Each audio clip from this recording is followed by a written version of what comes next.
ഒരു ചാപ്റ്റർ പഠിക്കാൻ ഒരുപാട് സമയം എടുക്കുന്നു. അങ്ങനെ ഒരുപാട് സമയം എടുത്ത് ആ ചാപ്റ്റർ പഠിച്ചതിന് ശേഷം കുറച്ച് ദിവസം കഴിഞ്ഞ് ആലോചിച്ച് നോക്കുമ്പം ഫുൾ ബ്ലാങ്ക് ആയ പോലെ തോന്നുന്നു. എല്ലാ കുട്ടികളും പഠനത്തിന്റെ കാര്യം വരുമ്പോൾ പറയുന്ന ഒരു പ്രധാനപ്പെട്ട പ്രശ്നമാണ് ഇത്. സത്യത്തിൽ നമ്മുടെ ലേണിംഗ് കർവ് വളരെ അടിപൊളിയാക്കുക എന്നുള്ളതാണ് നമുക്കിതിൽ ചെയ്യാനുള്ളത്. നമ്മുടെ ഓരോ സ്റ്റെപ്പ് ബൈ സ്റ്റെപ്പായ പ്രോസസ്സുകളിലൂടെ പഠനത്തെ കടത്തിവിടുന്നത് വഴിയാണ് ഈ ഒരു പ്രയാസം നമുക്ക് അഡ്രസ്സ് ചെയ്യാൻ വേണ്ടി പറ്റുക. അതിൽ ഒന്നാമത്തെ കാര്യം അണ്ടർസ്റ്റാൻഡിങ് ആണ്, പഠിക്കുന്ന കാര്യങ്ങൾ വൃത്തിക്ക് മനസ്സിലാക്കുക എന്നുള്ളത്. രണ്ട്, അത് നമ്മളോട് തന്നെ എക്സ്പ്ലെയിൻ ചെയ്യുക എന്നുള്ളതും.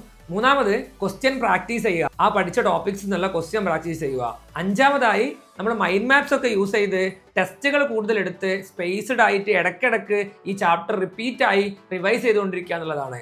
ഇതെങ്ങനെയാണ് നമുക്കൊരു ലേണിംഗ് കർവിലേക്ക് ഈ 5 കാര്യങ്ങളും കൊണ്ടുവരാൻ പറ്റുന്നത് എന്നുള്ളതിനെ കുറിച്ച് വളരെ കംപ്ലീറ്റ് ആയിട്ടുള്ള ഒരു അനാലിസിസ് വീഡിയോ ഞാൻ യൂട്യൂബ് ചാനലിൽ ചെയ്തിട്ടുണ്ട്. നിങ്ങൾക്ക് ആ വീഡിയോ ചെക്കൗട്ട് ചെയ്യാവുന്നതാണ്. അപ്പോൾ നിങ്ങൾക്ക് ഞാൻ ഈ എളുപ്പത്തിൽ വേഗത്തിൽ പറഞ്ഞ പോയിന്റുകളെ ഡീറ്റെയിൽ ആയിട്ട് മനസ്സിലാക്കാൻ പറ്റുന്നുണ്ടാവും.